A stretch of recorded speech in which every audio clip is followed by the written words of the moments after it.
say witchcraft is evil? That's funny. When people say that witchcraft is evil, I would like for them to point to their daily rituals and habits. There you will see so many practices of magic and divination. But how many people like to associate themselves with witchcraft? Through media and definitely through religion, we have all been taught, all have been demonized and traumatized about the ideas that are projected into the world about witchcraft, sorcery, magic, divination, all of that. Unbeknownst to a lot of Christians, they practice magic and divination on a daily basis. They just do not know how to recognize the magic and divination. So in this compilation video, I pulled some of the best witchy talk videos.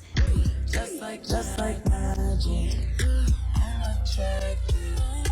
I get everything I want 'cause I attract you. Hey, what's up everyone? Minister Ashley here, and welcome to the School of Biblical Divination and Magic. What's that now? You say witchcraft is evil? That's funny. You've been doing it your whole life. Part 2. Remember when you used to put discarded teeth as an offering under your pillow for the bone-collecting demon? Oh, I'm sorry. I meant tooth fairy. Yeah. Witch. What a beautiful Christmas tree. You know, it's just like the Druids bringing in their Yule tree, an evergreen, representing the everlasting life of deity. And you even lit it up like the Saxons. How pagan-esque. Witch. Congratulations on your wedding. Don't forget to toss your bouquet over the shoulder to divine who's the next to be wed. Witch. But hey, we're all a little witchy sometimes. Facts. We all have placed a tooth under the pillow, waiting for the tooth fairy or the tooth demon to come and get our tooth and place $1 under our pillow. Even to this day, my children practice this. How many Christians do you think practice this? 10 everyday things you do that are rooted in witchcraft, Christian edition. And since Christianity was formed 3,000 years after paganism, I think we know who took what from whom. Hey, don't be mad at me. Number 1, communion, aka blood rituals.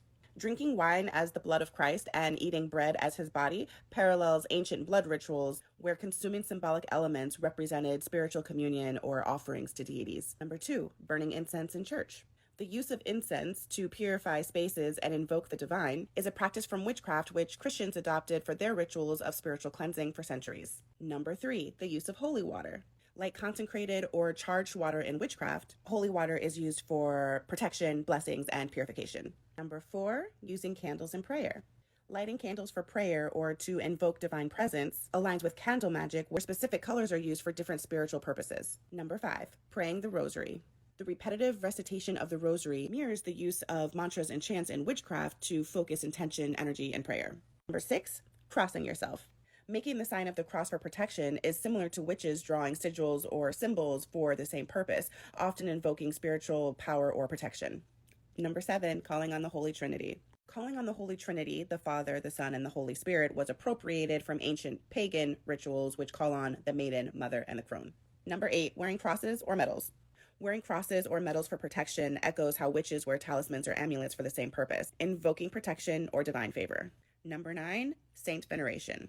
Praying to saints for intercession or help is akin to witches invoking deities, spirits, or ancestors to aid in their workings or life. Number 10, the holidays. Just all the holidays. During the Crusades, the Christians went around trying to convert as many people as possible. They created holidays during the same time as the pagan holidays and convinced them to practice at the same time and to practice theirs in order to keep the peace. For instance, Christmas. Jesus was not born in December, and pagans would celebrate what they called Yule, and they would light a Yule log. Your Christmas tree comes from the Yule log, and the entire celebration was to mark winter solstice. You have Halloween, which was taken from Samhain, which is a really sacred tradition for pagans and people who practice witchcraft. Another example was Esther's Day, which was then converted into Easter, all the holidays. There's a lot more on this list that I could have added, but we said 10 things to keep it snappy. From those 10, how many do you practice? Leave your comment down below. I heard you say on Tasha K's platform, I heard you say that there's certain people that you can't necessarily put a hex on or curse. Very small amount of people. Most people can be hexed.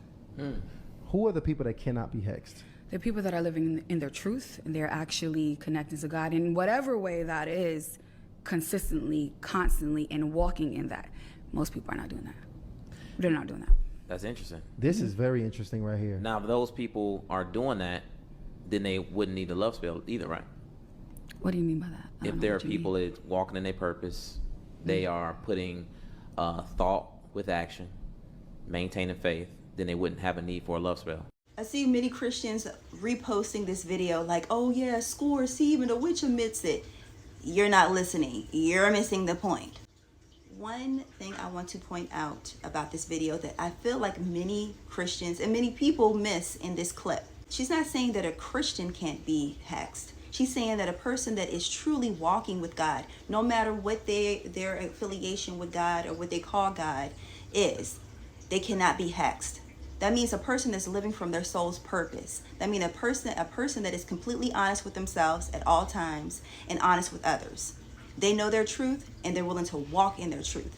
How many people stay in their religion, stay at their job, stay in relationships, and they're not living their truth just because it looks good or they're afraid?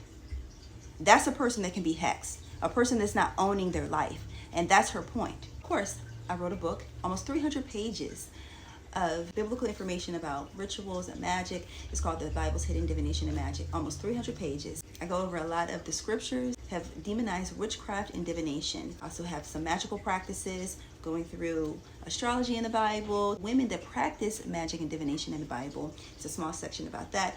Herbal sorcery, I go into some detail about that. It's a whole lot of information in here. A lot of the divinatory practices that the high priests and apostles practice, as well as Jesus. So you can find that on Amazon, TikTok, Instagram, and Etsy.